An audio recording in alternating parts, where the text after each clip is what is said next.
thing this week that Biden did not announce, but they are going to stop using the term Bidenomics. Apparently it wasn't working. And in Nevada in September, he tried a nuke tack and started to attack what he called MAGAnomics, which I guess is MAGA for Trump, and he went down 10 points in the state to Trump. Trump is beating Biden by 10 points in Nevada because people, I think of MAGA and Trump, and they remember a time when things weren't as expensive and the stock market maybe was doing better for them, things like that. I mean, good morning. It's Monday, Medal of Honor Monday, December the 25th. Merry Christmas. And this is The True Conservative. Welcome to all the butchers, bakers, and candlestick makers out there. I'm Ron, your host, and the only true conservative in the United States today. So today, after the Serenity Prayer and the patriotic song of the day, we will have military shorts, motivation, Bishop Barron, Ayn Rand, the 33 strategies of war, and the presentation of the Medal of Honor. All that and more when I get back.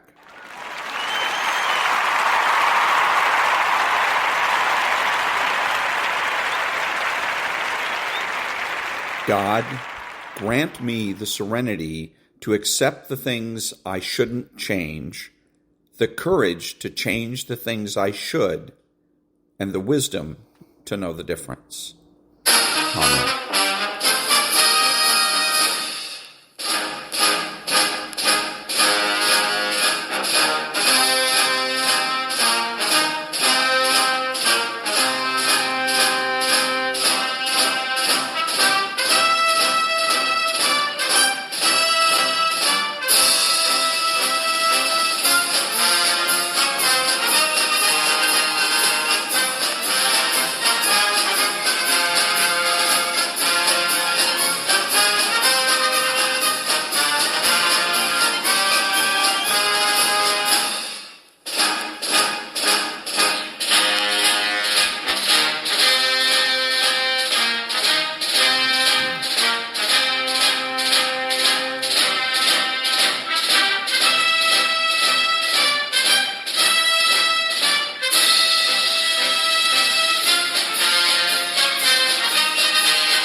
Thank you. And now, the military shorts. Did you know that Owen Baggett, a co-pilot of an American B-24 bomber during World War II, achieved a remarkable feat? After his bomber was heavily damaged and he and his crew had to bail out, Baggett played dead while floating to the ground. When a Japanese pilot approached for a closer look, Baggett sprang into action, firing his M1911 pistol and successfully shooting down the enemy plane. This astonishing act is believed to be the only instance in history of a person shooting down an airplane using only a pistol, and it was accomplished while falling towards the ground in mid-parachute. He enlisted in the Marine Corps days after the attack on Pearl Harbor because he wanted to be among the first to take the fight to Imperial Japan. He was assigned to the 1st Marine Raider Battalion, better known as Edson's Raiders, considered to be the first U.S. Special Operations Forces in World War II. His name was PFC Edward Eddie Ahrens, and he was in the first wave to land at Tulagi on August 7, 1942, as part of the Solomon Islands campaign. With his company holding an important defensive line, they came under an intense Japanese counterattack. It was there that Private Ahrens single-handedly engaged a group of Japanese in vicious hand-to-hand combat as they attempted to infiltrate from the rear. He took out 13 enemy soldiers before being mortally wounded. "The bastards tried to come over me last night. I guess they didn't know I was a Marine," were his final words.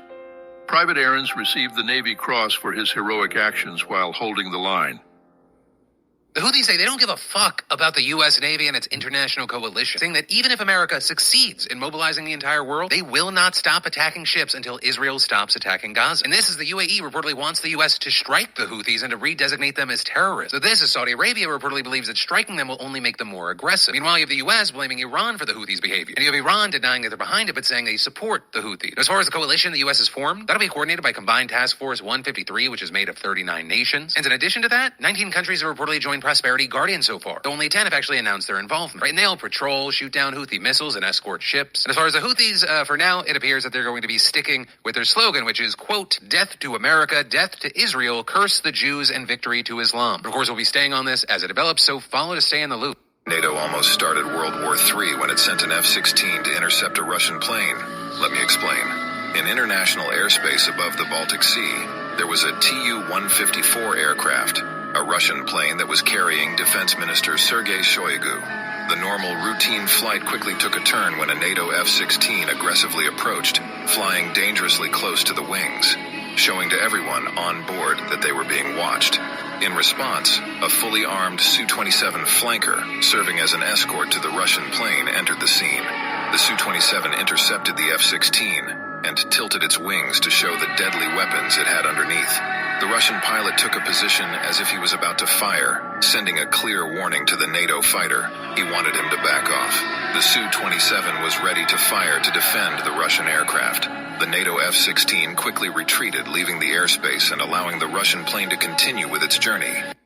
He had just won an Academy Award for Philadelphia Story, and MGM was expecting big things from its newest star. But the star had different ideas. His name was Jimmy Stewart, and he became the first American movie star to enlist in March of 1941. Military service wasn't new to the Stewart family. Jimmy's father served in both the Spanish-American War and World War I. He was sent overseas to fly B-24 Liberator bombers over Nazi-occupied Europe. At a time when the mortality rate was 20%, Stewart flew 20 missions. In March of 1944, he was appointed operations officer of the 453rd Bomb Group and subsequently Chief of Staff of the 2nd Combat Wing of the 8th Air Force. Jimmy Stewart received 2 Distinguished Flying Crosses, 4 Air Medals, a Presidential Unit Citation, and the French Croix de Guerre, and was promoted to Brigadier General on July 23, 1959. In 1983, a group of women protesters learned why you should never throw paint on an SR-71. The women were camped out on an RAF airbase in an effort to block construction of a planned nuclear missile site when they found out an air show was being held right next door. So that evening, a group of the women with buckets of paint snuck into the air show and vandalized several aircraft, including some SR-71s. What they didn't realize is it wouldn't end there. You see, due to the unique metals found in the SR-71, the paint had to be carefully removed using special procedures to make sure it didn't interfere with the plane's stealth properties. So, one pilot decided to get some revenge. Early the next morning, he climbed into his SR-71 and flying at 50 feet above the ground, he accelerated from 250 to 400 knots just as he passed over the protesters' camp, aiming his exhaust at them as he pulled up. The noise shook the entire camp and made for what must have been a very rude awakening. He was a widower at age 98, and he worked on his ranch until the age of 106. He celebrated his 110th birthday with a piece of cake and doing some media interviews. He was Corporal Frank Buckles, and at the time of his passing in 2011, he was the last surviving American veteran of World War I. In the summer of 1917, 16-year-old Frank enlisted in the U.S. Army and would serve as a medic and ambulance driver. Frank saved hundreds of American, English, and French lives on the Western Front. In the spring of 1942, Frank was in Manila on business when it fell to the Japanese, and he would spend the next 3 years as a civilian prisoner of war. For the next 60 years, Frank ran his own cattle ranch, even riding his own tractor till the day he retired at 106. If your country needs you, you should be right there, Frank said in his final interview just weeks before his passing in 2011.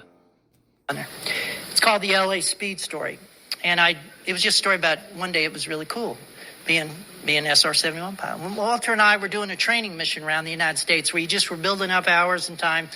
And we take off out of Beale, hit a tanker in Idaho, rip on up to Montana, zip across Denver, hang a right turn Albuquerque, out over Los Angeles, up to Seattle, back into Sacramento, 2 hours, 21 minutes. And you just do that and you do it backwards, and you hit a tanker or two. It was just to gain crew coordination, build your hours. We're on our last training mission. We're over Tucson. I can see downtown LA from Tucson. We're at 89,000 feet. I can see the whole western United States bathed in a warm October fall glow. I can see the chain of Rocky Mountains from Canada to New Mexico. I could just see the most beautiful picture laid at my feet, and the air as smooth as glass. Not a gauge moving in the cockpit. It was perfect. Now I'm thinking, we bad. And I feel sorry for Walter because he has to monitor 5 radios in the back seat, so I flipped the switch up just to listen. And LA Center is they control all, when you fly Southwest Air, the guys controlling everybody. But we're above controlled airspace. So they have us on their scope, but they're not talking to us. Now, there's controllers all over the country. Jacksonville Center, Chicago Center, Seattle Center, It's the same guy.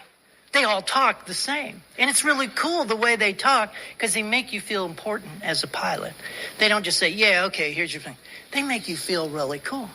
So sure enough, this was pre-GPS days. Some Cessna guy has to know his ground speed. LA Center, Cessna, November Tango Alpha. You got a ground speed readout for us? Now, Center would like to say, who cares? Get off freight. But no, he'll talk to him like he's John Glenn. Cessna November Alpha, we show you 90 knots, 90 knots on the ground. And they do that sing-song voice. That's how they talk. And it makes you feel kind of cool. Right after that, a twin Bonanza came up to pimp the guy for speed, I guess. And LA Center, Twin Beach, whatever. You got a ground speed readout for us? And Center likes it. God, it's Friday. Why me? God, please, just get off freak. But he's going to talk to him like he's Air Force One.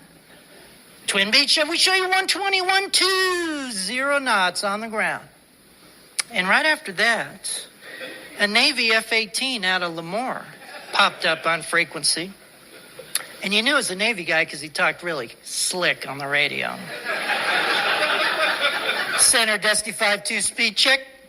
And I'm thinking, wait a minute.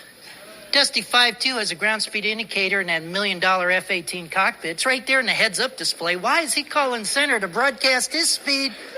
I get it. We are just the meanest, baddest, fastest military jet in the valley today. We're taking our little Hornet jet over Mount Whitney and ripping across Death Valley. We want everyone from Fresno to the coast to know what real speed is. And you can almost hear a little glee in the controller's voice, like, we have put an end to this. Dusty 5-2, we show you 620, 620 knots across the ground. And it was that across the ground. See, that little knife, like, I hope nobody else has the nerve to get on frequency now. And there wasn't an airliner from Seattle to San Diego that wanted to be next on Freak. It's sort of an etiquette thing amongst flyers. And a 12-year-old was reaching for the mic button. And I thought, oh, no, wait, Walter's in charge of the radios. I flew single seat all those years, but I'm in the family model now, and I wanted, no, it's the Navy. They must die. They must die now. And I thought, no, but if I do, I'll upset Walter, and I want us to be a good crew. And at that moment, I heard a click of the mic button in the back seat. Ladies and gentlemen, Walter and I became a crew at that moment. In his best innocent voice, LA Center, Aspen 30. Have you got a ground speed readout for us? You could almost hear a collective gasp on Freak, like, oh, the poor fools didn't hear the previous transmissions. Oh, they got crushed like a grape. It's just a pilot thing. But Center had to give you that same voice. Aspen 30, we show you 1,992 knots across the ground. When I knew I was going to like Walter a lot is when he came back and said, Center, we're showing a little closer to 2,000. Ladies and gentlemen, we did not hear another transmission on that frequency all the way to the coast. The king of speed lived, the Navy had been flamed, and a crew had been formed. For just a moment, it was absolutely fun being the fastest guys on the block.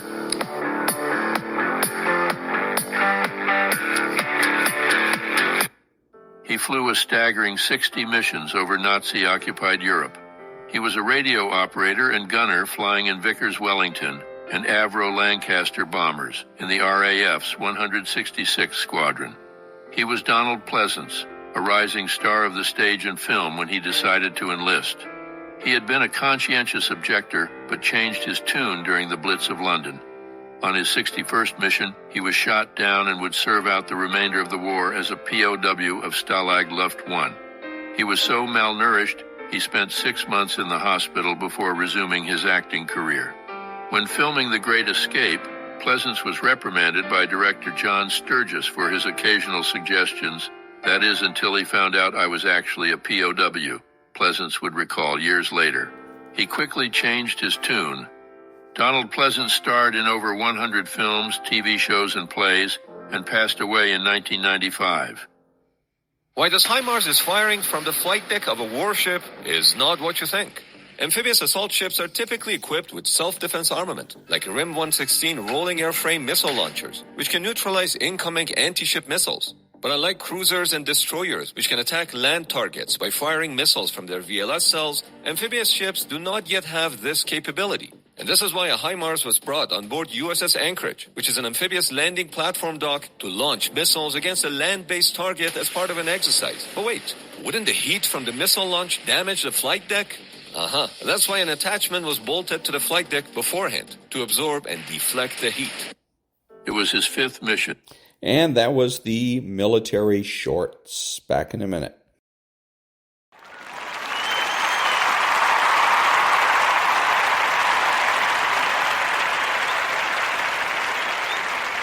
Thank you. 9 clear signs that you've been chosen by God.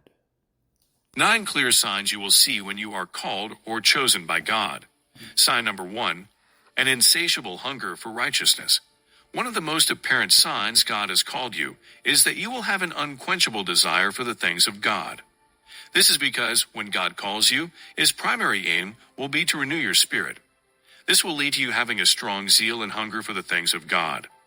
Jesus said in Matthew 5, "Blessed are they that hunger after righteousness, for they shall be filled."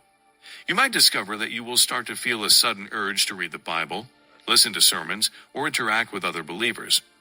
This isn't just a passing interest. It's a deep burning passion that you can't ignore.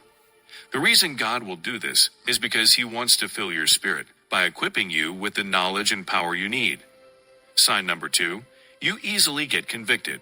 When God calls you, another obvious sign you notice will be that you will always feel convicted whenever you do something wrong. Let me explain. When God calls you, the first thing he does is to separate you from the nature of sin. So whenever you do something sinful, your conscience will come alive, and you will immediately have a sense of regret each time you do something wrong. Whenever you feel a strong sense of conviction, it is actually a good thing. It means that the Spirit of God is actively trying to purge you and help you become a clean person. In fact, the Bible talks about this in 2 Corinthians chapter 7, verse 10. It says, "For godly sorrow leads to repentance, whereas worldly grief produces death." Sign number 3, you will lose friends. When God calls you, don't be surprised if your friends start leaving you. You might find out that people you used to hang out with just don't seem to understand you anymore. They might start to distance themselves from you or cut you off completely. And this can be very difficult, especially because these are people that you may have known for years, or maybe even decades. But the truth is, when God will call you, you will start to see things differently, and your priorities will shift. He'll remove them because he doesn't want anyone to be a hindrance to your calling. In fact, even if he doesn't remove them, you might find out that they will start leaving you on their own. This is because the light in you convicts them of the darkness in them. For example, when you study John chapter 6, the Bible says many of Jesus' followers cut off from him and walked with him no more. And while it may be painful at first, know that this is all for your own good. So if you're going through this right now, don't let it get you down. Sign number 4, trials and temptations. An obvious sign that will show that God has called you is that you will face an incredible amount of temptations. Many people mistakenly assume temptations suddenly stop once God calls them. This is a false belief. In fact, if before you were called by God, you were only tempted 10 times a day, your level of trials and temptations will increase by 100 times a day. God's calling upon your life doesn't mean the devil will leave you alone. In fact, you will face one of the fiercest levels of temptation you've ever faced. The reason the devil will intensify this is so that you get overwhelmed and discouraged. Notice that in Matthew chapter 4, the Bible tells us Jesus was driven into the wilderness to be tested by the devil. If you must serve God, you must be prepared for times when you will be tempted. In fact, people who never used to offend you before will suddenly start to get on your nerves. This will be the period in which your calling and standing with God will be tested. But you should not be afraid to face temptations, but rather you should be confident to confront it, knowing God is more than able to deliver you from all manners of temptations. Sign number 5, you will be filled with authority. When God calls you, he will bestow a lot of power upon you. This power that will come from above will be accompanied by a high level of authority. Now, this authority doesn't mean you will boss people around or make demands. It's a different kind of authority, one that comes from humility and grace. This means you might find yourself doing things you normally won't do from time to time. You might wake up and suddenly find yourself feeling like preaching or praying for someone. The Holy Spirit will begin to move you just like he moved the apostles. You won't be in control of yourself. You might see a sick person, and you find yourself laying hands on them to pray for them. You won't know why you are doing this, but you will just have that authority from above. Naturally, you might be very shy in real life, but when God calls you, you will find out you will become very bold and full of authority. You could stand in front of large crowds and speak to all classes of people without feeling afraid. In the Bible, every time God called anyone, he spent time encouraging them to be bold and fear not. Sign number 6, persecution. God's calling comes with glory, but that glory also attracts adversity. When you sign up to be a God's representative, you're signing up for a life of persecution. You're signing up for the life of someone who is going to be criticized and judged. People who knew you might be the first to look down on you. They might even threaten to cut off ties with you. In fact, you might be surprised that even Christians will persecute you. Maybe God might be using you in ways that others haven't seen. And so they will be the first to rise up against you, telling you that you aren't of God. But don't let that discourage you. Remember, you're not doing this for them. You're doing this because you feel a calling that's bigger than yourself. Persecution is not a sign of weakness. It's a sign of strength.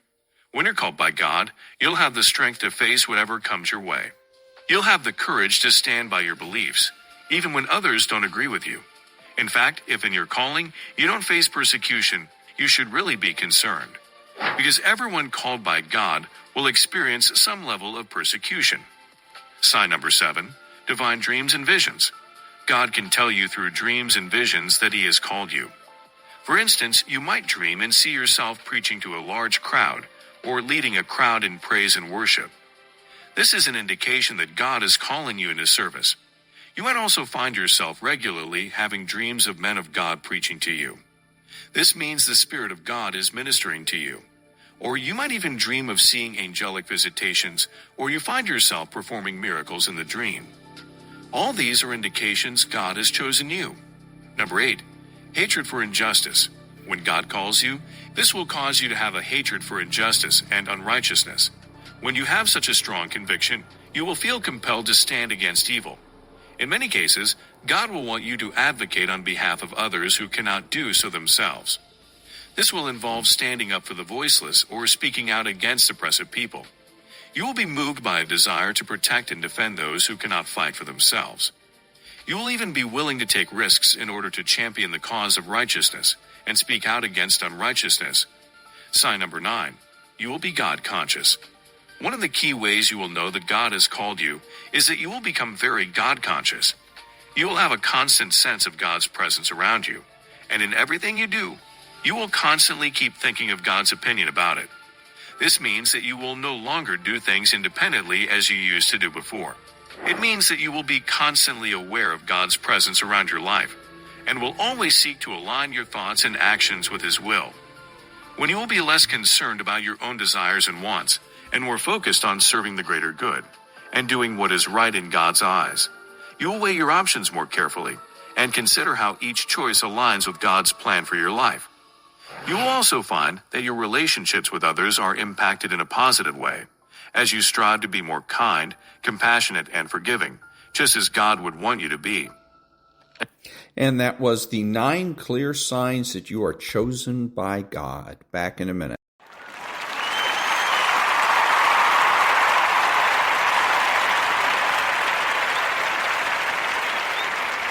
Thank you. And now, the 33 strategies of war.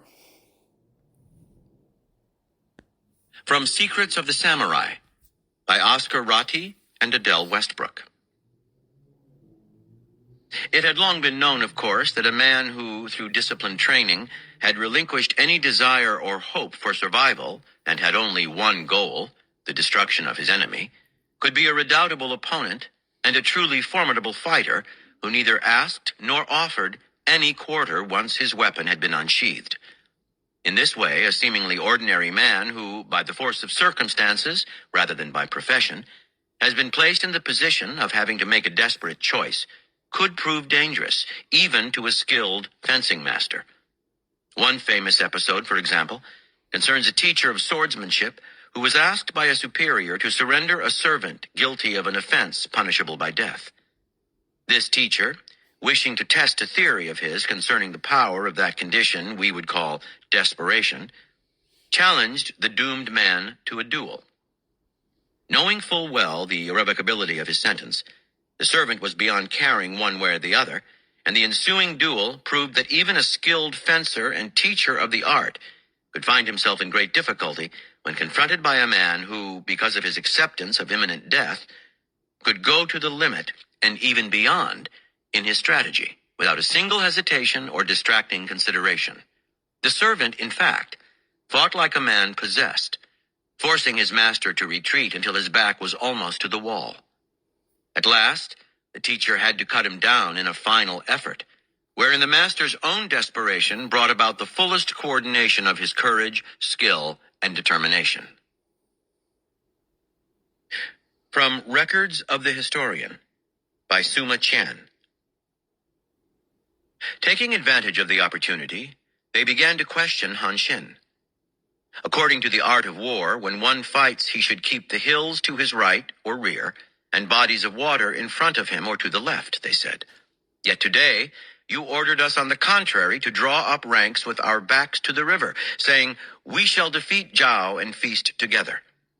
We were opposed to the idea, and yet it has ended in victory. What sort of strategy is this? This is in the art of war too, replied Han Xin. It is just that you have failed to notice it.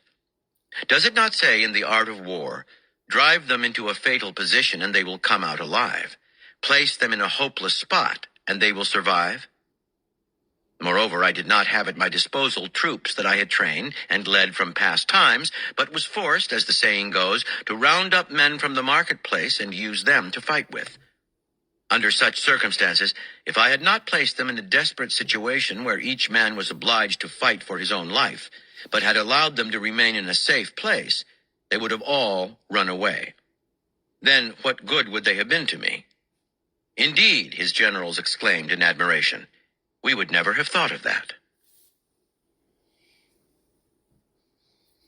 From the I Ching. Unlimited possibilities are not suited to man. If they existed, his life would only dissolve in the boundless. To become strong, a man's life needs the limitations ordained by duty and voluntarily accepted. The individual attains significance as a free spirit only by surrounding himself with these limitations and by determining for himself what his duty is. By Napoleon Bonaparte. Death is nothing, but to live defeated is to die every day. By Friedrich Nietzsche. When danger is greatest. It is rare to break one's leg when in the course of life one is toiling upwards. It happens much more often when one starts to take things easy and to choose the easy paths. From Measure for Measure by William Shakespeare. Be absolute for death. Either death or life shall thereby be the sweeter. Reason thus with life. If I do lose thee, I do lose a thing that none but fools would keep.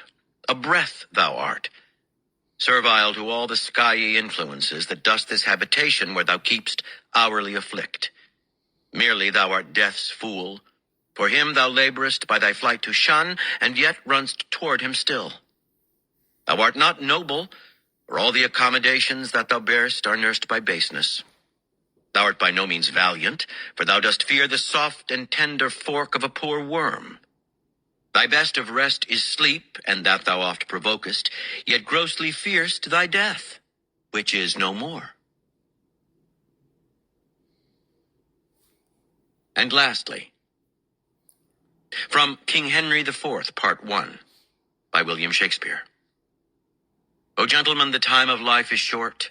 To spend that shortness basely were too long, if life did ride upon a dial's point, still ending at the arrival of an hour. And if we live to tread on kings. If die, brave death when princes die with us.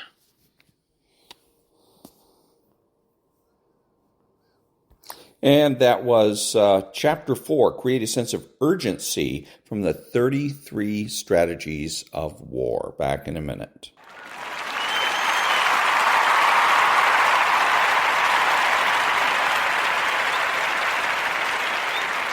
Thank you. And now, Bishop Robert Barron. Warmest Christmas greetings to all of our Word on Fire family, all those who've used Word on Fire materials this past year, all those associated with us and our mission. So God bless all of you this holy season. And I want to share a quick little reflection with you on what I'm going to call the Jewishness of the Christmas stories. It's really impossible to read these great Christmas accounts in Luke and Matthew without attending to the very rich history of Israel out of which they come. I'll give you just 3 examples, all Marian. So the first one, we talk about the Annunciation, when the angel announces to Mary she'll be the mother of the Lord.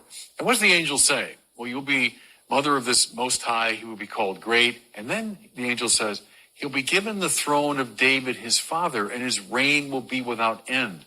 Well, what is that? That's an explicit reference to 2 Samuel 7, the prophecy of Nathan to David, where the Lord says, I'm going to build you a house, David. It'll last forever, and a descendant of yours will sit on this throne forever.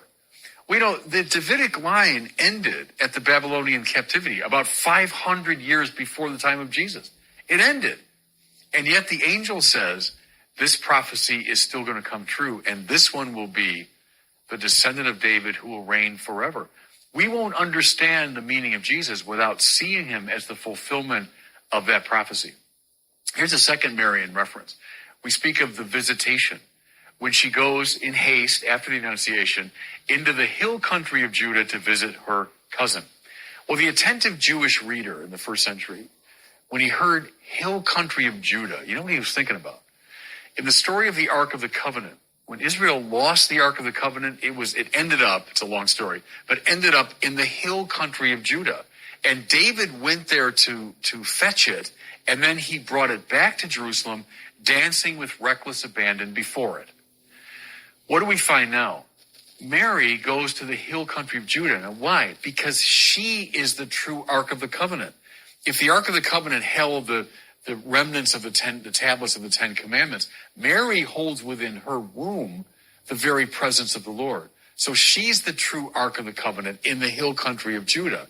More to it, John the Baptist, his mother says, the minute your greeting sounded in my ears, the baby leapt in my womb for joy.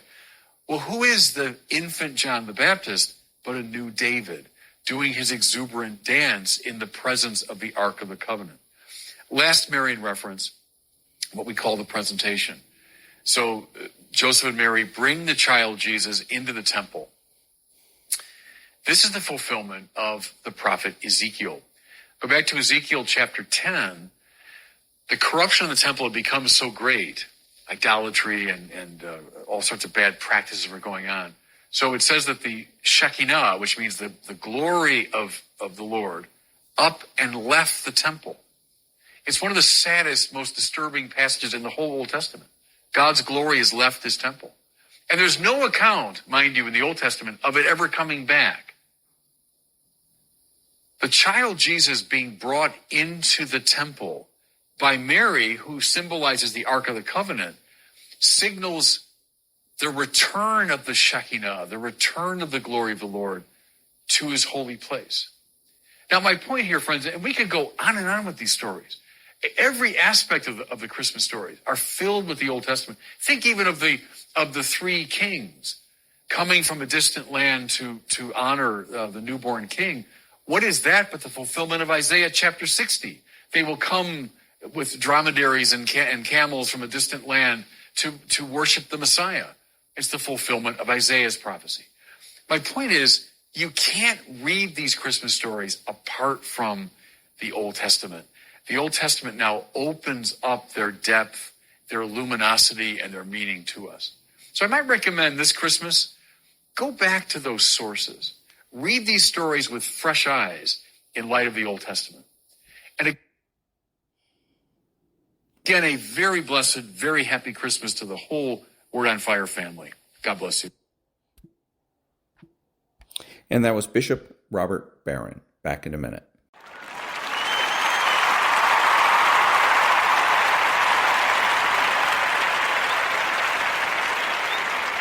Thank you. And now, the Ayn Rand thought of the day. Quote, "It took centuries of intellectual, philosophical development to achieve political freedom. It was a long struggle, stretching from Aristotle to John Locke to the Founding Fathers.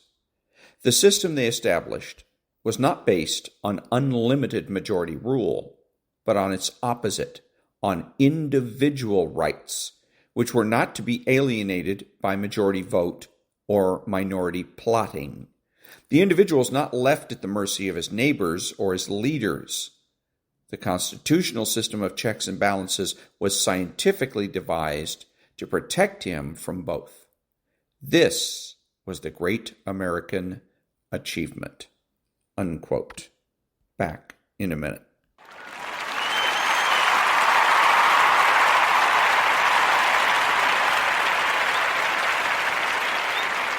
Thank you. And now, the presentation of the Medal of Honor.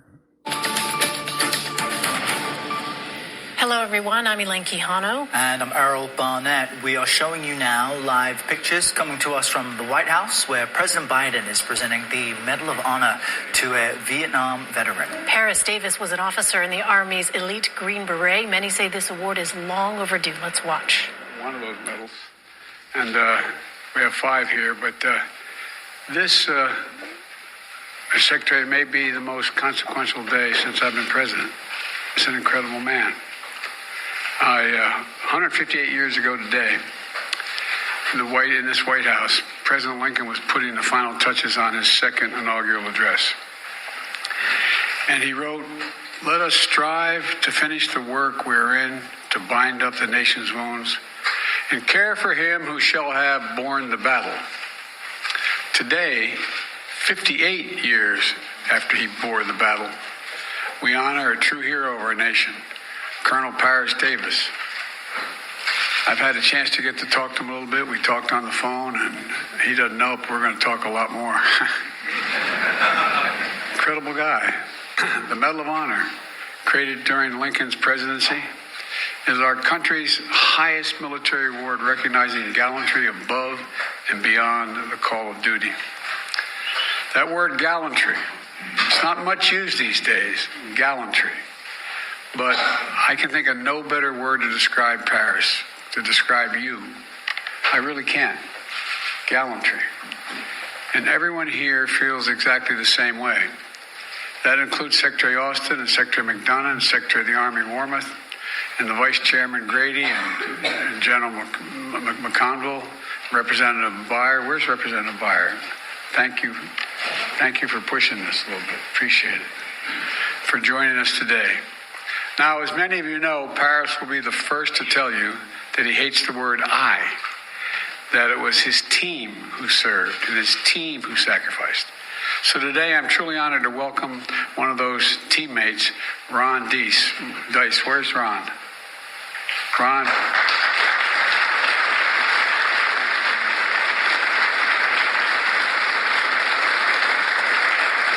He was the airborne spotter for that team. And it's only a few days ago, right? I also want to thank previous Medal of Honor recipients who are here, who joined us to recognize their brother-in-arms, Leroy Petrie, William Swenson, Melvin Morris, Matthew Williams, and Earl Pumley. Stand up, guys.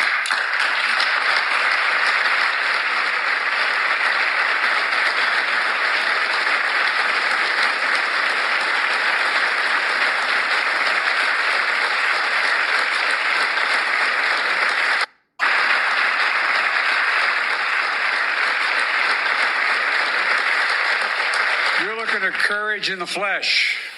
And finally, Reagan Stephanie Paris, you already know this, but your dad was a hero, but he didn't have to win this medal for you to know that. You knew it all along. You really did, didn't you, when you were kids? You knew growing up. And, and like you, I wish your brother Christopher was still with us to see your dad's finally recognize his story. It's a story that didn't just begin in the Vietnamese village 58 years ago. Instead, picture Paris in 1956, the son of a Midwestern foundry worker, starting his first year at Southern University in the heart of Louisiana. The college football team quickly noticed that Paris had the grit and the guts it needed on the team. So before long, Paris not only joined the team, but he was named All-American before us. He's a very slow learner, this guy. I tell you what, but off the field, Paris saw constant reminders that to many, he was less than an American. And that in the eyes of the law, he was less than a person. Signs on bars that read whites only. Seats on buses were off limits for African Americans. Schools, streets, shops divided by segregation. Paris endured all of this and still chose to join his college ROTC unit, volunteering to serve a country that in many places still refused to serve people who looked like him. Right away, it was clear that Paris was a born warrior. He became an Army Ranger. Then he jumped at the chance to join the Green Berets, becoming one of the nation's first black Special Forces officers. Paris liked the Green Berets because they were elite. It wasn't just, as Paris once said, Joe here, Joe there. By the way, it didn't offend me you said Joe here, Joe there. That didn't bother me. But the Green Berets, like our country then, weren't free from discrimination either. People pulled Paris aside to warn him, are you sure you want to join? There aren't a lot of people like you who look like you in this outfit. Well, remember, this was only 14 years after President Truman desegregated our military, only 14 years later. But Paris didn't listen to them, and thank God he didn't. Paris helped write the history of our nation. And this year we celebrate the 75th anniversary of our first fully integrated armed forces, and name Paris Davis will still stand alongside the nation's pioneering heroes. In the early hours of June 18th, 1965, and his then Captain Davis, and his team with 3 of the Green Berets were wrapping up a job well done. And together, they just finished a 10-mile march through the night to support a company of South Vietnamese soldiers on their first combat mission, a raid against the Viet Cong, thick in the jungle of Bong Song. The raid was a success. But as the sun began to rise, the men heard that haunting sound ring out. A bugle, a sure sign of a counterattack. Within minutes, the jungle lit up with enemy fire. Hundreds of Viet Cong began to swarm Captain Davis and his team, pinning them down in a rice paddy with no cover. Captain Davis rallied his team to fight back. Getting so close to the enemy, he was battling them hand to hand. Hours, this is the part that stuns me, hours into that fight, Captain suddenly heard a sound worse than the bugle. His teammate crying out for help. His team sergeant had been shot badly in his foot and his leg, trapping him in the middle of the paddy. And it got worse. On the far side of the field, his weapons specialist was stuck in a cesspit after being temporarily knocked out by shrapnel. And even further beyond him was his medic, who had been shot in the head. Captain Davis realized he was the last American standing. Without hesitation, he yelled, "I'm coming for you. I'm coming for you." He called in friendly fire and gave a little bit of cover to run out and rescue his team.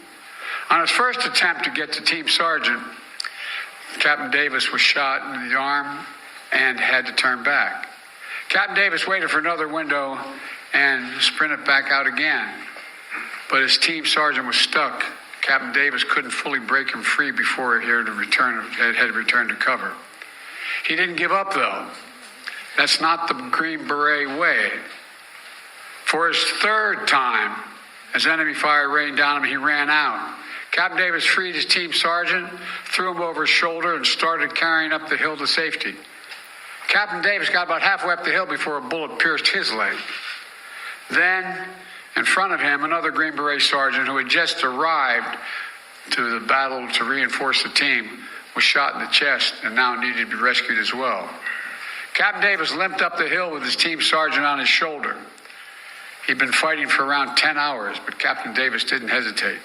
He went back down the hill to retrieve the reinforcement who had been just shot in the chest, all 240 pounds of him. Next, Captain Davis ran to his weapons specialist, who was struck in that cesspit. Viet Cong fighters continued to spray gunfire across the field as Captain Davis threw his teammate a rope, pulled him out, and began to haul him up the hill as well. But by this time, the rescue helicopter had landed. Captain Davis' commander gave him a direct order: "Get on board." Davis' response was just as direct. "Sir," he said, "I'm just not going to leave. I still have an American out there." Unsure if he was still alive, Captain Davis began to plan how he would get his medic. Just the day before, the medic had found out he was the good news. He was a new father. His wife had given birth to the first child. Captain Davis was going to give him a chance to see his baby boy. He pinpointed the medic's position and began crawling toward him, with gunfire and grenades still exploding around him.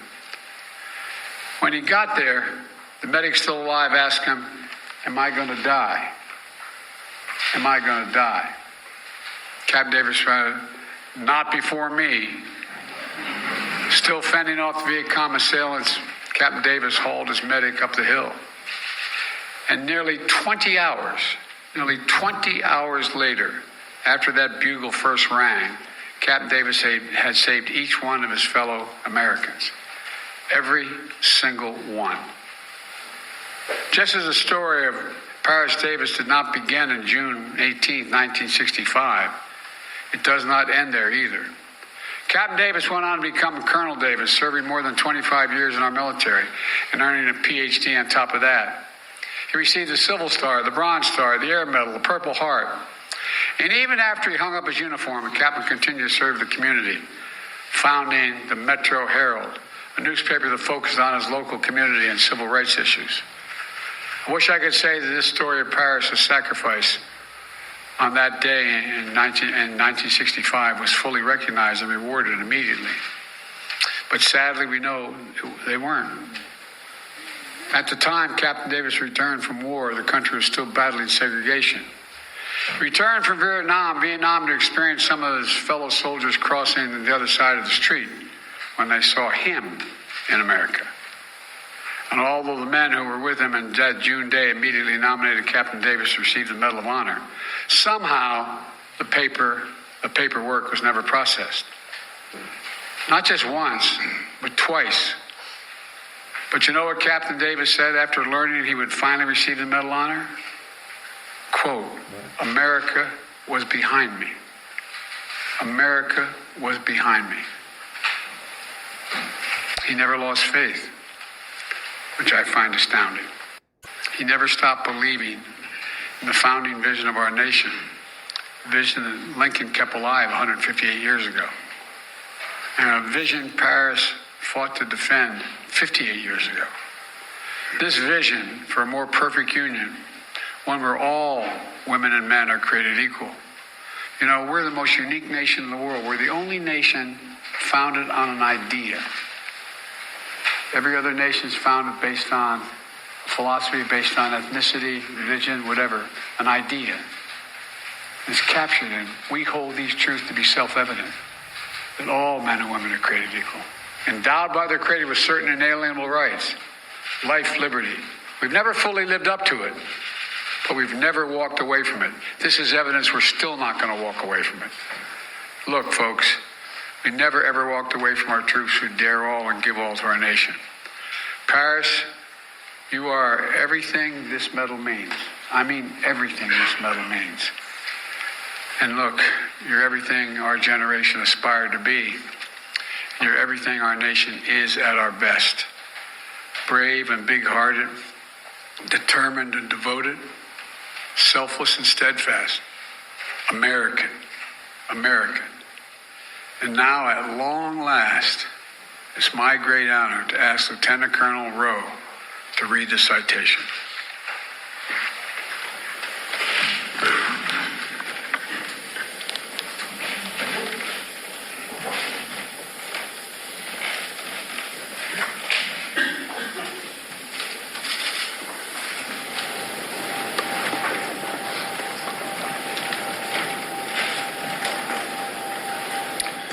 The President of the United States of America, authorized by Act of Congress, March 3, 1863, has awarded in the name of Congress the Medal of Honor to Captain Paris D. Davis, United States Army, for conspicuous gallantry and intrepidity at the risk of his own life above and beyond the call of duty. Captain Paris D. Davis, Commander, Detachment A321, 5th Special Forces Group Airborne, 1st Special Forces, distinguished himself by acts of gallantry and intrepidity above and beyond the call of duty while serving as an advisor to the 883rd Regional Force Company, Army of the Republic of Vietnam, during combat operations against an armed enemy in the vicinity of Bong Son, Republic of Vietnam, on June 17 through 18, 1965. Captain Davis and 3 other U.S. Special Forces advisors accompanied the Vietnamese 883rd Regional Force Company on its first combat mission, a daring nighttime raid against a Viet Cong regional headquarters housing a superior enemy force. Captain Davis' advice and leadership allowed the company to gain the tactical advantage, allowing it to surprise the unsuspecting enemy force and kill approximately 100 enemy soldiers. While returning from the successful raid, the Regional Force Company was ambushed and sustained several casualties. Captain Davis consistently exposed himself to the hostile small arms fire to rally the inexperienced and disorganized company. He expertly directed both artillery and small arms fire, enabling other elements of the company to reach his position. Although wounded in the leg, he aided in the evacuation of other wounded men in his unit, but refused medical evacuation himself. Following the arrival of air support, Captain Davis directed artillery fire within 30 meters of his own position in an attempt to halt the enemy's advance.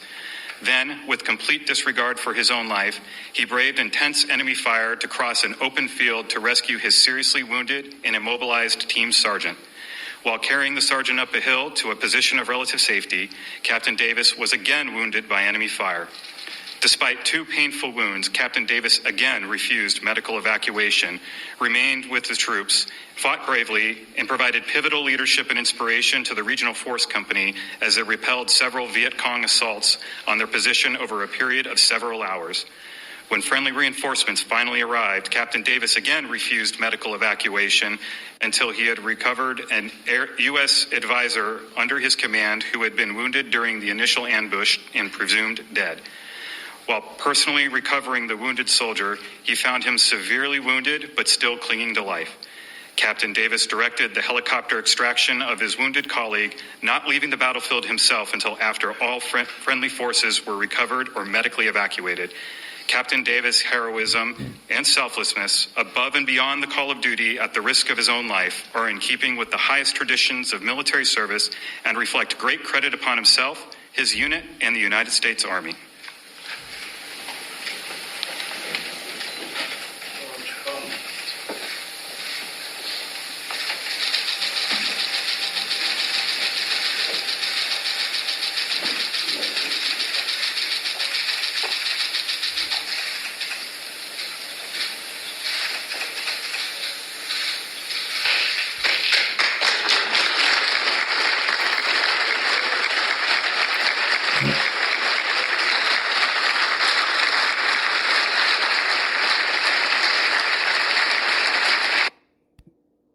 And that was Colonel Davis receiving the Medal of Honor from President Biden. Back in a minute.